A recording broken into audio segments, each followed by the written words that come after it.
Good morning, students. Today we will learn the introduction of passive voice. Basically, voice is of two kinds, active voice and passive voice. So first of all, let me know that what an active voice is, then we will continue with the passive voice. For this, I give you an example.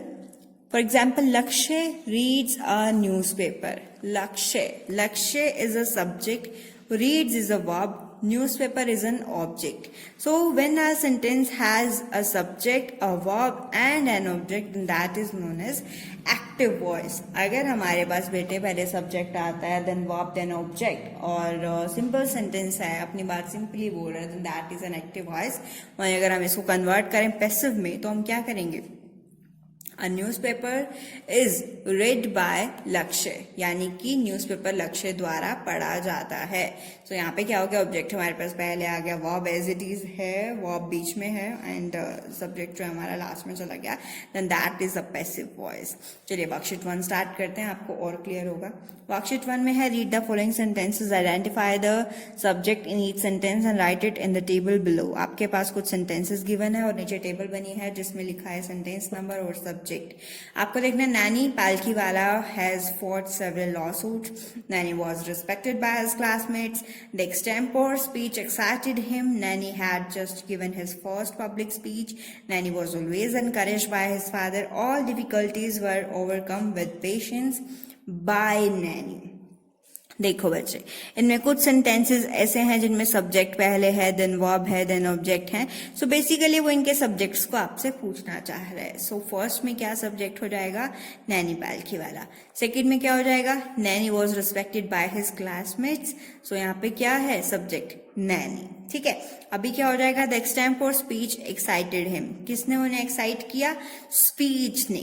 Naini had just given his first public speech. Naini ने अपनी first public speech दी थी. कौन है subject? Naini.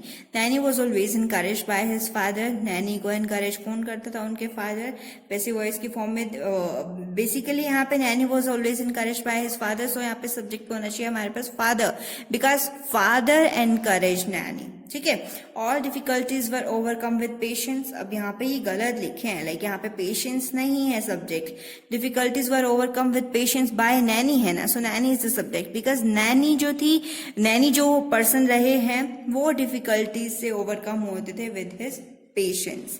ठीक है, so basically आपको इसमें सब्जेक्ट बताना था, so that you know very well. हम सब्जेक्ट्स पढ़ चुके हैं कि सब्जेक्ट्स कैसे होते हैं, उनका काम क्या होता है, उनका मेन रूल सब्जेक्ट सेंटेंस के अंदर रहता है. Worksheet 2. Read the statements above and write the number of sentences in which the subject forms the action denoted by the verb. आपको क्या करना है? ऊपर वाले sentences में से ऐसे sentence बताने हैं जो कि active voice में हैं. Active voice यानी कि जो पहले subject perform कर रहे हैं by the action से पहले. ठीक है, यानी कि पहले subject है, बाद में action है, यानी कि verb and then object है. So आपको पता है ऐसे वाले कौन से होते हैं? Active. मैंने आपको अभी कराया था. ठीक है, passive तो आप लिख देंगे इसमें से फर्स्ट है, थर्ड है एंड फोर्थ है. Now write the number of sentences in which the subject receives the action denoted by the verb. अब कह रहा है कि ऐसे sentences बताओ जिनमें subject बाद में है. ठीक है, अब वो आपको पता है, यानी कि पैसिव वॉइस वाले, तो हम क्या बता देंगे? 2, 5 और 4 ऐसे sentences हैं जो कि पैसिव वॉइस में हैं.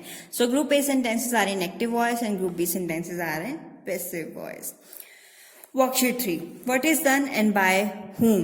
Get into group of 3. Choose the name of any 2 centers of activity given below and list some of the things that are normally done at these places. One has been done for you. देखो बच्चे, हमारे पास ना यहाँ पे 6 places given है. उनसे related हमारे पास एक एग्जाम्पल गिवन है कि सेंटर ऑफ एक्टिविटी में हमने उसका नाम बताना है और थिंग्स वहाँ पे क्या क्या होती हैं, सो वो हमें बताना है. लाइक फर्स्ट उसने गिवन है कि होटल में क्या है? Meals are served. Meal serve की जाती हैं. Food is eaten. Credit cards are accepted. Guests are welcome.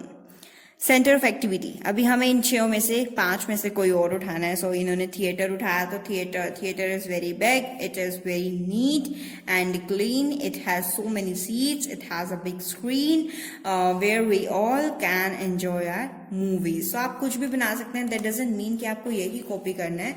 So yours can be yours. Third देखिए, सेंटर ऑफ एक्टिविटी है हमारे पास, इन्होंने स्कूल लिखा है। आप कुछ भी ले सकते हो एग्जांपल्स में से। स्ट्रीट हमारे पास था, हम स्ट्रीट ले सकते हैं। लाइक स्कूल में लिखा है students are punished by the teachers, ऐसा नहीं है। स्टूडेंट्स आर लर्नड है, ठीक है, सिखाए जाते हैं, पढ़ते हैं। Students read here, games are played together, festivals are celebrated together, activities are done by children and students.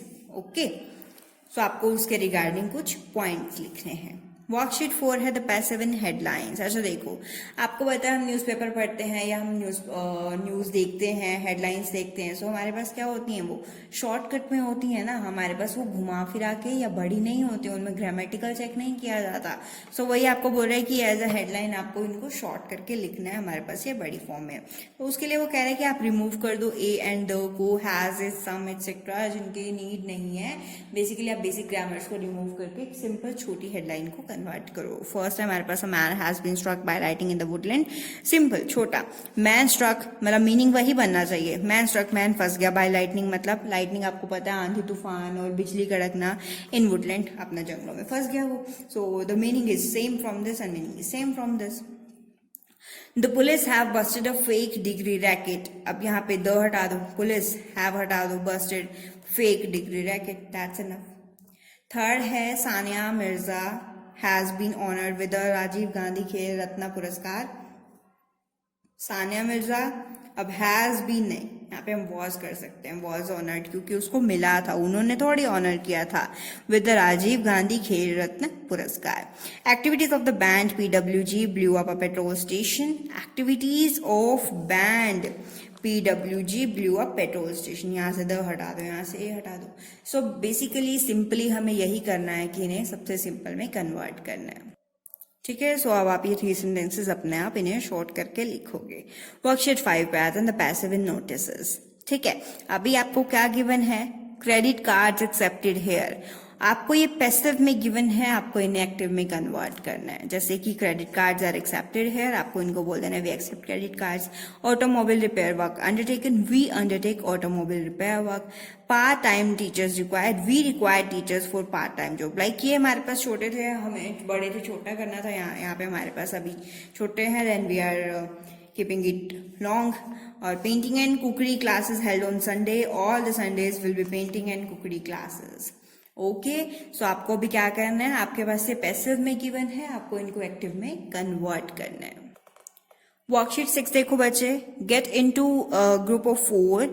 अभी यहाँ पे क्या है, वो कह रहा है कि things of the place 1 kilometre away from your classroom. आपके क्लासरूम से 1 किलोमीटर दूरी पे जो कुछ भी है, तो उसके रिलेटेड आपको कुछ लिखना है। There are at present moment, इस मोमेंट पे वहां पे क्या हो रहा होगा, write them below one has been done for you. Suppose इसने रोड का लिखा है, cars are being driven, there were so many trees, बहुत सारे पेड़ थे, गेम्स आर बीइंग प्लेड। ये हम नहीं कह सकते अगर if it is about a street, you have to write yourself. Cars are being moved fastly, cars घूम रही होंगी, electricity being produced, आसपास कोई electricity station होगा, electricity are produced, gates are being closed by watchman, watchman gates बंद कर रहा होगा, construction is being done, construction हो रही होगी, ठीक है। So it's your sense, like आप कैसे sentences को produce कर रहे हो, कैसे sentences को बना रहे हो, ठीक है। वर्कशीट 7 भी कुछ ऐसी ही है। आपको कह रहा है कि आपको स्कूल में हेड बॉय या हेड गर्ल बनना है, जैसे इसमें होता है पॉलिटिक्स में कि नेता बनना है। सो आप चुनाव वो देखते हो, सो उसमें क्या करते हैं, वादे दावे करते हैं ना कि हमें ये करना है। सो वो कह रहा है कि आप बनना चाहते हो हेड बॉय हेड गर्ल, सो आपको वोट्स चाहिए। अब वोट्स के लिए आपने उनको प्रोमिस करने हैं पैसिव वॉइस में। सो आप प्रोमिस करो, one example is done for you, ठीक है। अभी हमारे पास फर्स्ट एग्जाम्पल गिवन है, a new basketball court will be constructed. नया बास्केटबॉल कोर्ट बनाया जाएगा।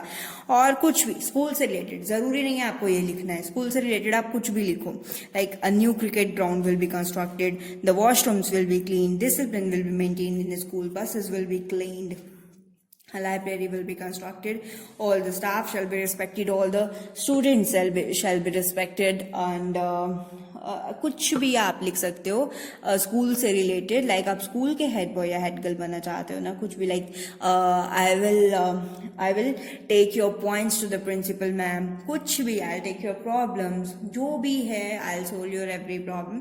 आपको जैसे उनको अट्रैक्ट करना है, आपको उनके अपने वादों से, ताकि वो आपको वोट दें, सो आपको ऐसे सेंटेंसेस को यूज करना है पैसिव वॉइस की फॉर्म में, ठीक है। सो आप खुद इनको लिखेंगे, आप इसमें से देख के नहीं करेंगे। सो चलिए बच्चे, आज की क्लास में हम लोग इतना ही करेंगे, नेक्स्ट क्लास में हम लोग कल कंटिन्यू करेंगे। Till then take care, have a great day, bye bye.